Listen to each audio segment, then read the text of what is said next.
সরকার 12টি মালিকরে বিদেশ যাওয়ার নিষেধাজ্ঞা দিয়েছে, তার ভিতরে ডাট গ্রুপের মালিকও 1 নম্বরে রয়েছে। তাহলে এই ডাট গ্রুপের মালিকরে দেশে এনে তার সম্পত্তি বাজেয়াপ্ত করে শ্রমিকদের পাওনা আদি পরিশোধ করার আমরা জোর দাবি জানাচ্ছি। 1 মাস 10 দিনের স্যালারি পাই নাই, লে অফের 3 মাসের টাকা পাই নাই, তারপরে 2 বছরের ছুটির টাকা। আজকে 18 মাস ধরে আমরা বিভিন্ন অধিদপ্তরে ঘুরতে ঘুরতে পর্যন্ত আসছি। আমাদের একটা কোবিন ফান্ড আছিল, কোবিন ফান্ডে প্রতি মাসে আমার 480 টাকা করে কাটে রাখে। আমার কাছে তার ডকুমেন্ট আছে, দীর্ঘত 12 বছরের সমস্ত পে স্লিপ আমার হাতে আছে। আমাকে 1টি টাকাও এ পর্যন্ত দেওয়া হয় নাই। খেয়ে না খেয়ে অর্ধারে যতদিন লাগে আমরা এখানে অবস্থান করব, পাওনা আদায় করে ছাড়বো ইনশাল্লাহ। শ্রম ভবনে এ পর্যন্ত 11 বার আসলাম, বিজিএমে গেলাম 5 বার, বিভিন্ন দপ্তরে এই যে আমরা ঘোরাঘুরি করতেছি, আজও পর্যন্ত আমাদের কোনো সুরাহা হয়নি, কেউ আমাদেরকে কোনো পথ দেখায় না। আমরা দীর্ঘ 18 মাস ধরে এখানে আসতেছি, শুধু আজকে না 18 মাস। আমি চাকরি করি 91 সালে জয়েন করছি, 32 বছর আমার সার্ভিস। এই 32 বছর আমি সারা 11 মাসের স্টাফদের বেতন বকেয়া, আমাদের সার্ভিস বেনিফিট, আমাদের ছুটির টাকা, আমাদের প্রভিডেন্ট ফান্ডের টাকা, মেয়েদের মাতৃ কল্যাণের টাকা, এই সমস্ত টাকা বকেয়া। হঠাৎ করে বেআইনিভাবে মালিক রাতের অন্ধকারে ফ্যাক্টরি বন্ধ ঘোষণা করে, আমাদেরকে ছুটি দিয়ে বাসায় চলে যেতে বলে।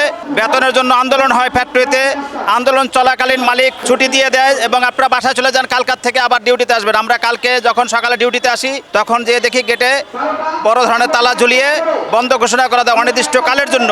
এই তখন থেকে আমরা 23 সালের সেপ্টেম্বর মাস থেকে আমরা এই 18 মাস ধরে আমরা এই রাস্তায় পড়ে আছি। আজকে শ্রম ভবনে, কালকে বিজিএমইতে, পরশুদিন সচিবালয়ের সামনে এবং তার বাড়িতে এবং গার্মেন্টসের সামনে, এভাবেই আছে 18 মাস ধরে আমরা এই চলমান আন্দোলন করতেছি। এবং মুন্নুজান যখন ক্ষমতায় ছিল, মুন্নুজানের সময় ত্রিপাক্ষিক একটা সমঝোতা চুক্তি হয়, সেই চুক্তি মোতাবেক পরিশোধ করতে বলে ওটাও পরিশোধ করা হয় নাই। আমাদেরকে ওখানে আমাদের সার্ভিস বেনিফিট, বকেয়া বেতন সব কমিয়ে মানে 4 ভাগের 3 ভাগ করে একটা সমঝোতা চুক্তি হয়, আমরা সবাই মেনে নিই। কিন্তু ওই সমঝোতা চুক্তিও তারা মানে নাই, ওই টাকা দেয় নাই। এক পর্যায়ে মালিক তার বউ বাচ্চা এবং মা বাপ নিয়ে সমস্ত লোকজন নিয়ে বিদেশে চলে যায়।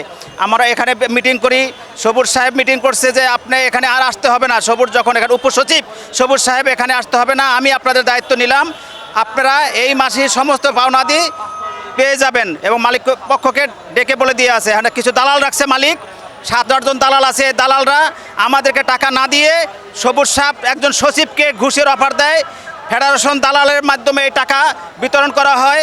আমাদের 100 টাকা থেকে 10 টাকা আমাদেরকে অফার দেওয়া হয় যে 100 টাকায় 10 টাকা পাবেন, টাকা নেন। এই বাকি টাকা সমস্ত ফেডারেশনের কিছু দালাল আছে, কামরান আছে, এই কামরান সবচেয়ে মেইন, এই কামরান সাহেব আমাদের কিছু, শরীফুল, আশরাফুল, এই কিছু লোকজন ফেডারেশনের আমাদের হইয়া ওয়ার্কার সেজে তাদেরকে চুক্তি সই করে আমাদের টাকা মেরে 3 কোটি টাকা তারা মেরে আত্মসাৎ করে। এবং এভাবেই আমরা রাস্তায় আজকে 18 মাস ধরে আন্দোলন করতেছি। আমাদেরকে শ্রমভবনে ডাকে, আমাদেরকে বসায় বা মিথ্যা আশ্বাস দিয়ে, বানোয়াট কিছু কানে কুচুকরি দিয়া, সচিবের কানে কানে কিছু দালাল বইলা দেয়, এইভাবে বইলা দেন, ওইভাবে বইলা দেন, আমাদেরকে মাথায় হাত দিয়ে হাত বুলিয়ে বলে দেন এই আগামী সপ্তাহে আপনারা টাকা পেয়ে যাবেন। আমরা এইভাবে আশায় নিয়ে আশায় বুক বেঁধে বাসায় চলে যাই। কিন্তু আজ পর্যন্ত 18 মাসে আমাদের লেনদেন, আমাদের প্রাপ্য টাকার সিকি পরিমাণও আমরা এখনও পাই নাই।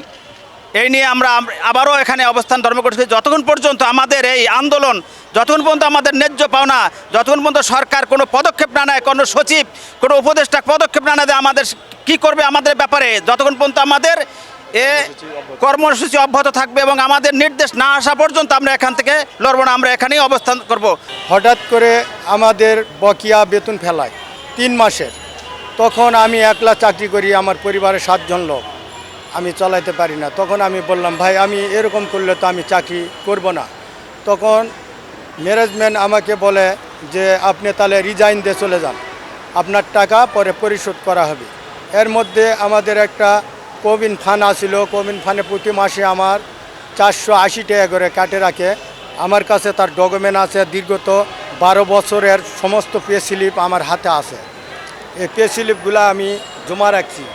আমাকে 1টি টাকাও এ পর্যন্ত দেওয়া হয় নাই এবং আমি বকেয়া 3 মাসের পাবো। আমি রিজাইন দিবা গেলে রিজাইন দিছি, আমাকে বলছে যাও তোমার টাকা ঠিক মতন যাবে।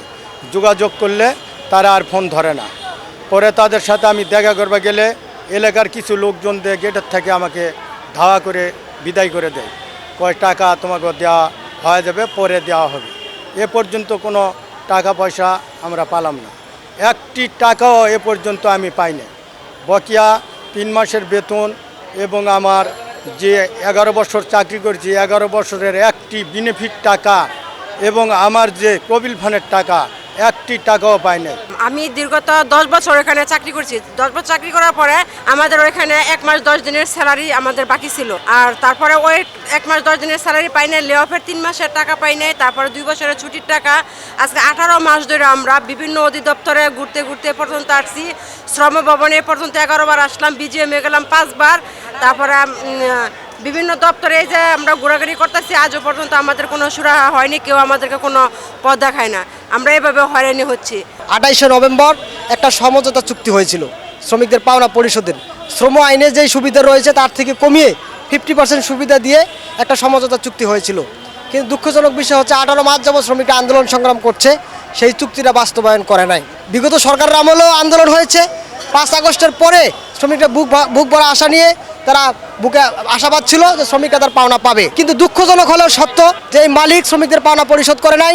শ্রম মন্ত্রণালয়ে অন্তর্বর্তীকালীন সরকারের শ্রম মন্ত্রণালয়ে একটা মিটিং হয়েছিল, শ্রম ভবনে একাধিক মিটিং হয়েছে, একাধিক সিদ্ধান্ত হয়েছে, কিন্তু সিদ্ধান্ত মালিক বাস্তবায়ন করে নাই। শুধু তাই নয়, এই মালিকরে পাওনা পরিশোধের জন্য সরকার সুদমুক্ত 13 কোটি টাকা লোন দিয়েছে, সেই লোনের টাকাটাও মালিক শ্রমিকদের মাঝে সমবন্টন করে নাই, আংশিক পাওনা পরিশোধ করেছে। এখনও অধিকাংশ শ্রমিকদের এই টাকাটা বিতরণ করে নাই। আমাদের দাবি থাকবে যে মালিক যে বেআইনিভাবে রাতের আধারে ডাক গ্রুপের 5টি কারখানা, সাভারে 4টি, গাজীপুরে 1টি, মোট 5টি কারখানা সে বেআইনিভাবে বন্ধ ঘোষণা করছে এবং যে চুক্তিটা হয়েছে এই চুক্তিটা যাতে বাস্তবায়ন হয়, এটা আমরা সরকারের প্রতি জোর দাবি জানাই।